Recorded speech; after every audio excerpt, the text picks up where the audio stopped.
আর যারা নতুন একদম কিছুই পারে না কেমনে করবে তাদের জন্য এই ক্লাসটা। আন্ডারস্ট্যান্ড? তো এরকম অঙ্ক থাকলে আমাদের করতে হবে বাম পক্ষ কি আছে রে, বাম পক্ষ যা আছে তা লিখতে হবে। তো আমরা এখানে বাম পক্ষ ইকুয়াল লিখতে পারি, বাম পক্ষ বা লেফট হ্যান্ড সাইড কি আছে বলতো 1 divided sec square a plus 1 divided cosec square a।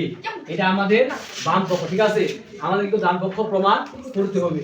তো আমরা সবাই সূত্র জানি। আচ্ছা বলতো এই যে 1 বাই কি আছে sec আছে, এই 1 বাই sec ইকুয়াল কি cos। আচ্ছা কি বলছি আমরা cos, আমরা এটা কি cos a, এখানে কি আছে বলতো স্কয়ার আছে, কি হবে স্কয়ার, আর এখানে প্লাস প্লাস, ঠিক আছে? আচ্ছা আমরা 1 বাই cosec ইকুয়াল কি বলছি আমরা বলতো 1 বাই cosec ইকুয়াল কি sin, ঠিক আছে sin, আর এখানে a আছে a স্কয়ার আছে কি স্কয়ার। এখন দেখো cos square plus sin square equal কি বলছি আমরা 1 করছি, তার ডান পক্ষ কি প্রমাণিত। তাহলে এই দেখো ডান পক্ষ প্রমাণিত,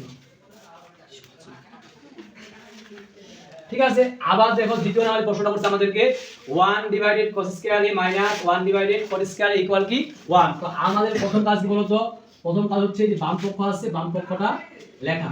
এখন বাম পক্ষ কি আছে আমাদের, বাম পক্ষ আছে আমাদের 1 divided cos square a minus 1 divided cot square a, ঠিক আছে? ইকুয়াল আমাকে করতে হবে 1 প্রমাণিত করতে হবে। তো আমরা 1 divided cos square equal sorry 1 divided cos equal কি করছি আমরা, কি করছি আমরা sec করতে হবে, sec স্কয়ার স্কয়ার স্কয়ার আছে, ঠিক আছে? মাইনাস কি বলতো 1 বাই cot ইকুয়াল কি 10 না, 10 স্কয়ার a স্কয়ার স্কয়ার আছে, ঠিক আছে? এই যে sec square minus 10 square equal কি বলছি আমরা বলতো 1। ডান পক্ষ কি প্রমাণিত,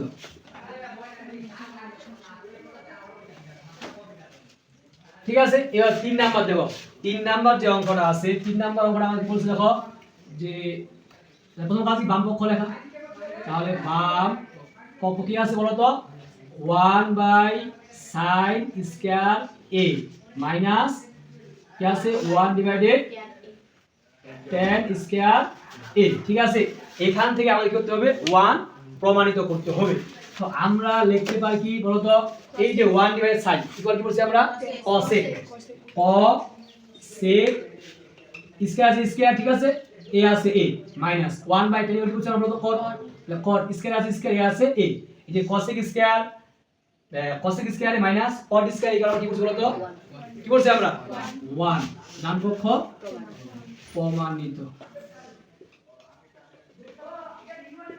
আশা করি প্রিয় শিক্ষার্থী বন্ধুরা তোমরা বুঝতে পারছো। এবার 4 নাম্বার যে কোশ্চেনটা আমাদের প্রশ্ন করছে sin a divided cosec a plus cos a divided sec a equal 1।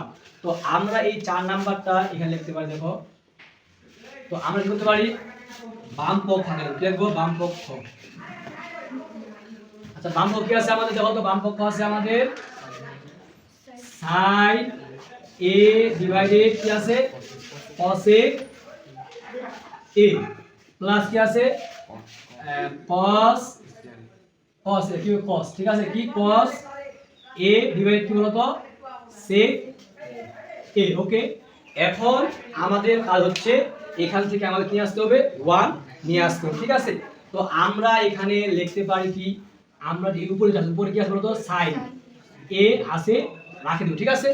তো এখন নিচে এই যে নিচে আছে cosec। আচ্ছা বলো তো আমরা cosec a, cosec পর কি বলছি 1 বাই বলো 1 ডিভাইডেড কি বলছি বলো sin না sin a, ঠিক আছে?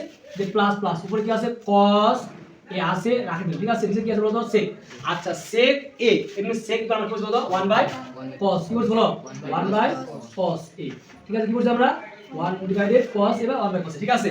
এখন আমরা সবাই জানি যখন লবটা কি হবে হর হবে, হরটা লব তখন কি হবে গুণ হয়ে যাবে। লবটা কি হবে গুণ হবে না, হবে কি হবে না? তাহলে আমরা এখানে লিখতে পারি কি sin a ইনটু কি sin a, ঠিক আছে? কি বললাম লবটা হরটা কি হবে লব হবে, গুণ তো গুণ করব আমরা, এই গুণ হয়ে গেছে 1 তখন দাম আছে এটা কি হয়ে যায়, এটা কি লব আছে না, এটা নিচে হরে যাবে না, নিচে হরে দাম আছে কি তখন sin sin গুণ হবে কি হবে না, আবার যে প্লাস এটা কি হবে cos ইনটু কি cos a into cos a, ঠিক আছে? এখন দেখো sin আর sin এগুলো কি sin স্কয়ার না, sin স্কয়ার a আর প্লাস cos a আর cos এগুলো cos স্কয়ার a। এখন বলো sin square a plus cos square a কি বলছি আমরা 1, এটা কি ডান পক্ষ প্রমাণিত। আশা করি প্রিয় শিক্ষার্থী বন্ধুরা তোমরা বুঝতে পারছো। এখন আমি তোমাদেরকে বলি, তোমরা যারা বুঝতে